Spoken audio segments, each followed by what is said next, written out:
ഇവാനിയോസ് മാറിവാനിയോസ്.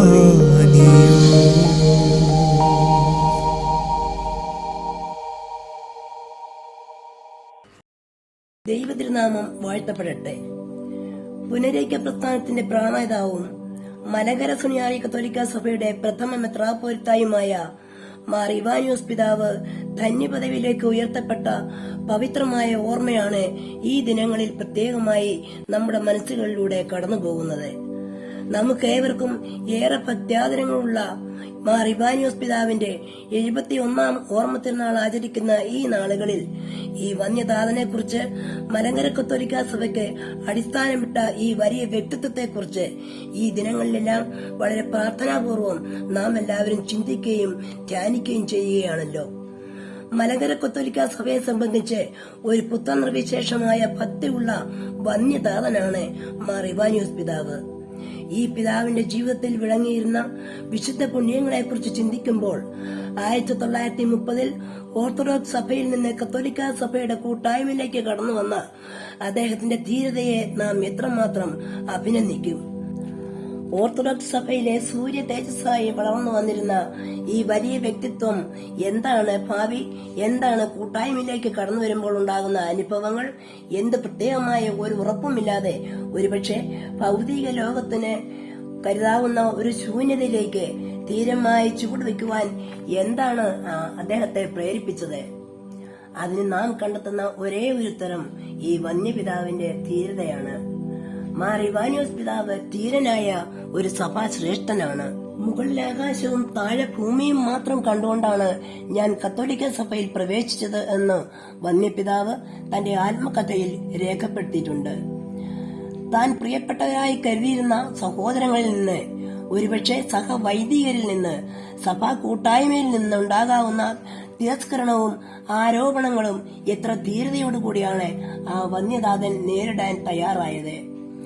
ഈ വലിയ ധീരതയുടെ മുന്നിൽ 2024 വന്യപിതാവ് ധന്യപദവിയിൽ എത്തി നിൽക്കുന്ന ഈ കാലഘട്ടത്തിൽ നമ്മളെല്ലാവരും ശിരസ്സ് നമിക്കേണ്ടവരാണ്.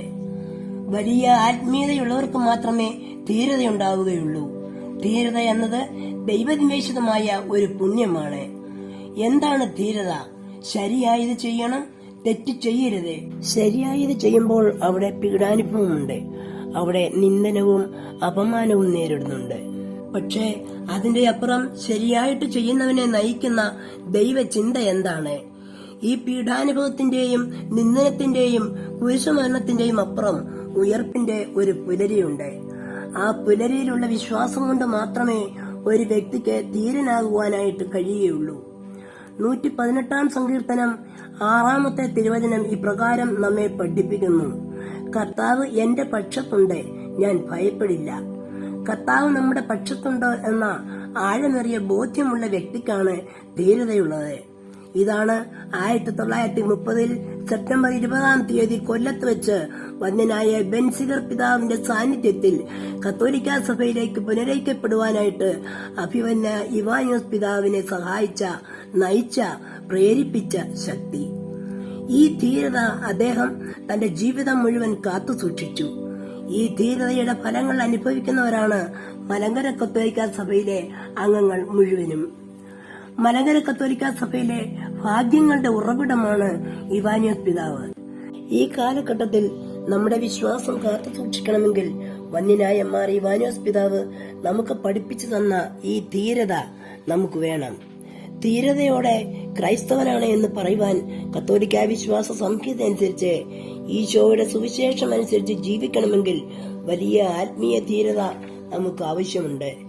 ഈ ആത്മീയ ധീരതയിലേക്ക് വന്യതാതൻ മാർ ഇവാനിയോസ് പിതാവ് നമ്മളെ എല്ലാവരെയും നയിക്കട്ടെ.